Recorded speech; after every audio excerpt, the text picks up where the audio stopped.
दोपहर को कुछ देर सोना सुन्नत नबी सल्लल्लाहु अलैहि व आलिहि वसल्लम है। हुजूर अलैहिस्सलातु वस्सलाम की सुन्नत को कैलूला भी कहा जाता है। सहाबाई कराम इस सुन्नत का बड़ा एहतमाम किया करते थे।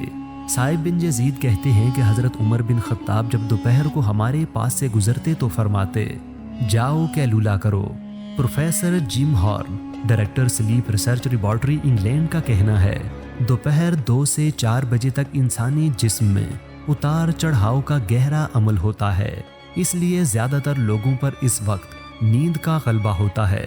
चुनांचे प्रोफेसर जिम हॉर्न तजवीज़ करते हैं कि अगर दोपहर 20 मिनट तक सोया जाए तो काम करने की कुव्वत बढ़ जाएगी और जिस्म में चुस्ती और राहत महसूस होगी। American health and ageing foundation की तहकीक के मुताबिक दोपहर में 1 घंटा सोना सेहत के लिए इंतहाई मुफीद है। तहकीक के दौरान तकरीबन 3000 अफराद का जायज़ा लिया गया। तहकीक से ये बात सामने आई कि यह आदत ना सिर्फ इंसानों की यादाश्त बेहतर बनाती है बल्कि बढ़ती उम्र के मनफी असरात से भी महफूज रखती है। तहकीक में यह भी बताया गया कि दोपहर में 1 घंटा सोना दिमाग के लिए फ़ायदेमंद है, लेकिन अगर ये दौरानिया इससे ज़्यादा या कम हो तो फ़ायदेमंद नहीं। मुहक्किकीन ने बताया कि जैसे जैसे उम्र बढ़ने लगती है दिमागी कारकर्दगी में भी कमी आने लगती है, लेकिन दोपहर को सोने की आदत दिमागी कारकर्दगी को बेहतर रखने में मददगार साबित होती है। इस आदत से अल्जाइमर और इस जैसे दीगर अमराज का खतरा भी कम हो जाता है।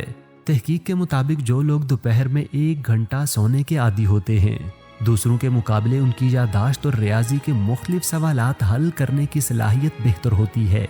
इसके अलावा वो दीगर उमूर को भी ज़्यादा बेहतर तरीके से सर अंजाम दे पाते हैं। चाको चौबंद बच्चों के लिए ज़रूरी है कि वो 24 घंटों में 11 से 13 घंटे नींद लें। बच्चों की दोपहर के खाने के बाद 1 घंटे की नींद इनकी जहनी कुव्वत बढ़ाती है। इन हक़ाइक़ की रोशनी में ये अंदाज़ा लगाया जा सकता है कि 1400 साल कबल जो तरीका हुजूर अलैहिस्सलातु वस्सलाम ने अपनाया और हमें बताया वो कितना जदीद साइंसी अमल है। इस तरीके को अपनाकर जहां हम उसवाए रसूल के मज़ीद नज़दीक हो सकते हैं, वहीं इसके इंसानी जिस्म पर दूर रस मस्बत असरात से भी फ़ायदा उठा सकते हैं।